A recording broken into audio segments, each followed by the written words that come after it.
Narinig nyo na ba yung IQ? Maybe some of you are watching this because you have high IQ. Welcome. Have you heard of EQ? Emotional quotient, the ability to relate well and rebound despite the circumstances. And for many Filipinos, this is what we're seeing, especially at a time like this. What about FQ? Ayan, that's the question I have for you. Today, we're going to talk about what is FQ, financial quotient. My name is Edric Mendoza. Welcome to Fundamentals.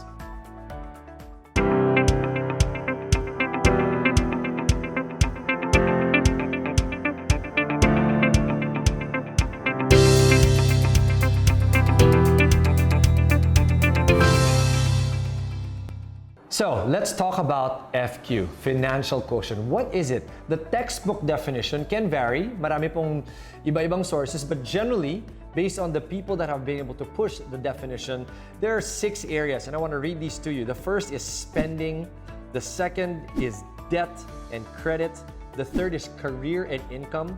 The fourth is investing. The fifth is planning. And the sixth area is risk and protection. So, FQ is a measure of how well we know those areas and are able to apply this. That is what FQ is.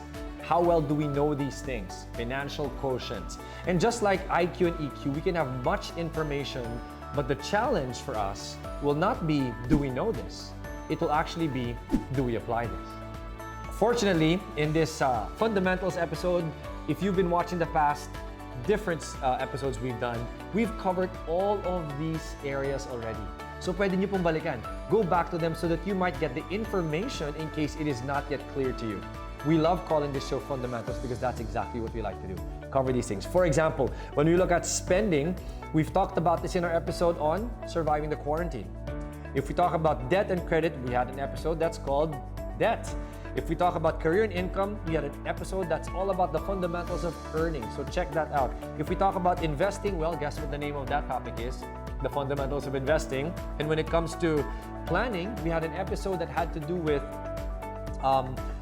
goal setting. So look that up. And finally, in the area of risk and protection, we had an episode, 2 different episodes that covered fundamentals of emergency fund and even the fundamentals of insurance and protection. So if you just want to educate yourselves and get the information in case hindi pa masyadong klaro sa inyo, that's a good way to now get that information. But as I said, the more important thing is not so much the information, but the application, because that's where the transformation lies.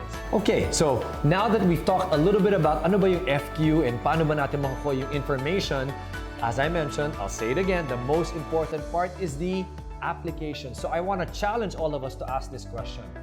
Baka may FQ na tayo, and for many of us, the reality is this. Dave Ramsey said it best. Personal finance is 80% behavior, only 20% skill and head knowledge. So we can learn all of this FQ. We can study it, even from the best sources all over the world. But if we don't act on it, the behavior doesn't change, baliwala.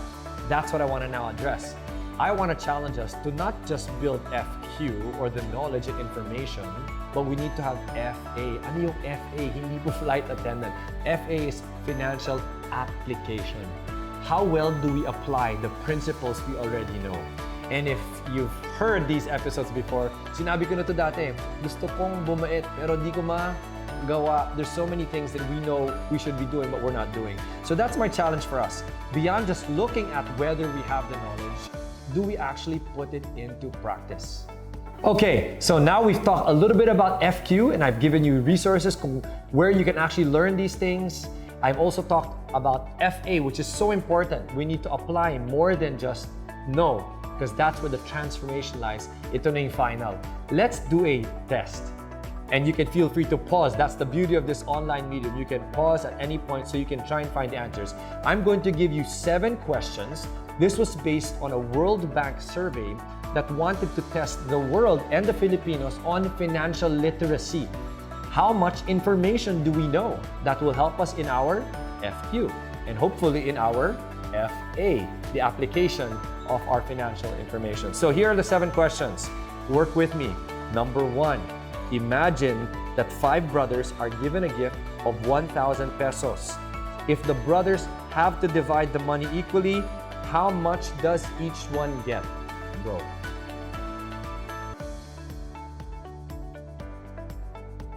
Ang sagot sa number 1 is 200 pesos. Madali lang po yan. 1,000 divided by 5 equals...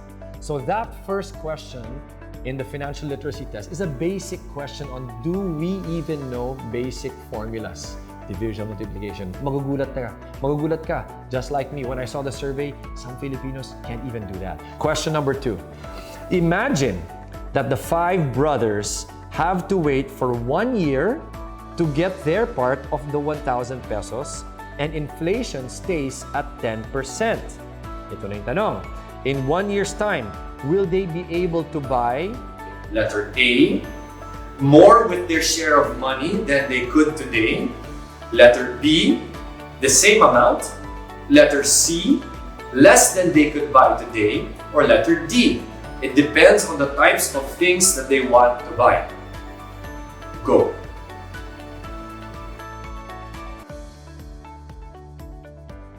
The answer to number 2 is letter D. Ayan. This now is a test, financial literacy of do we know what inflation is? Alam ba natin na talagang mga bilihin, tumataas ang presyo niyan, di ba? Sometimes we know it but we don't practice it. So as you have money now, the value of it later will be less because the prices go up. So that is a very good reminder for us. And it depends here because the reality is, hindi po lahat ng bagay tumataas at the same rate.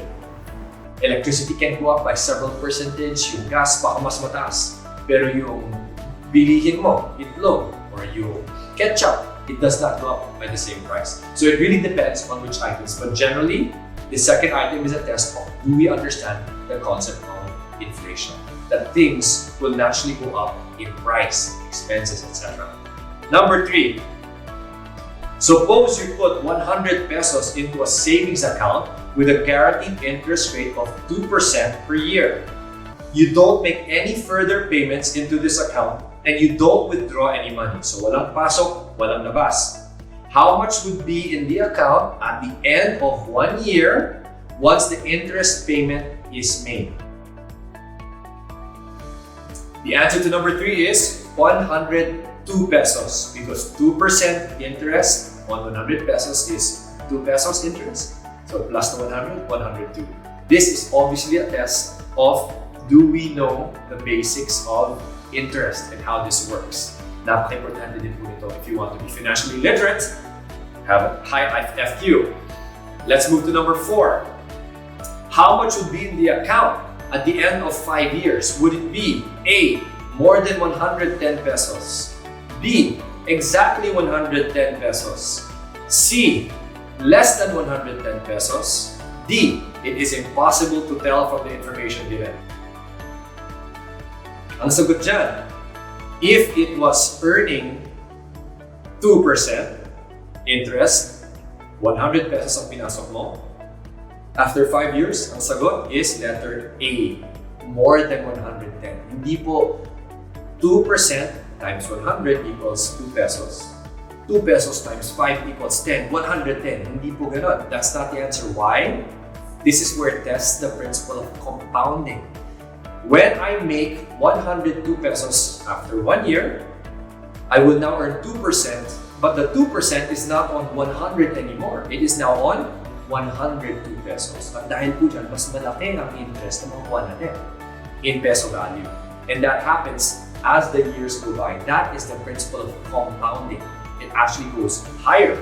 So that is another thing that's very important for us to learn and also think about. The longer we have our money earning something, the higher it will start gaining because of the principle of compounding interest. Number 5, let's assume that you saw a TV set of the same model on sale in 2 different shops. The initial price of it was 1,000 pesos. One shop offered a discount of 150 pesos. Another offered a discount of 10%. Which one is a better bargain? Alin ang mas magandang deal?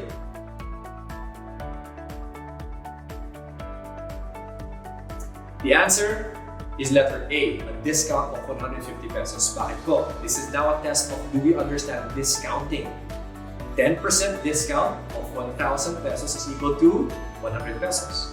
So 100 pesos versus 150, saan mas malaking discount? 150 pesos. I hope you got that.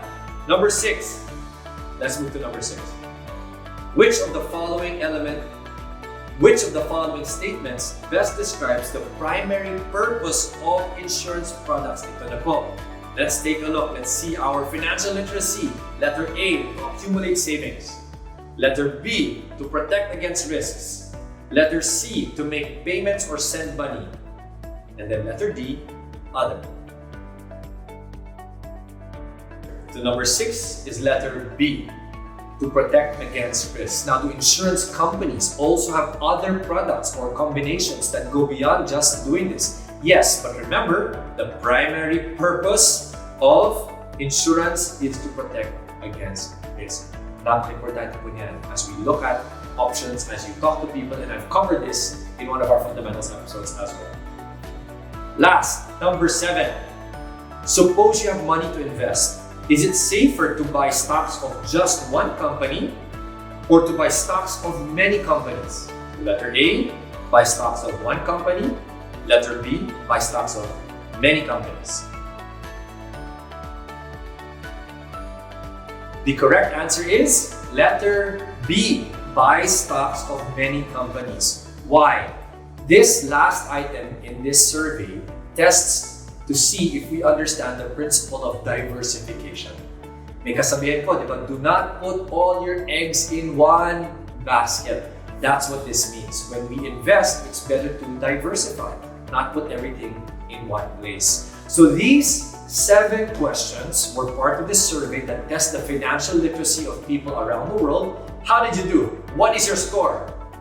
Alright, so as you look at your score, let me encourage you, or maybe hopefully not discourage you. Let me start with the discouraging part. Bilang Pilipino po, nagulat ako.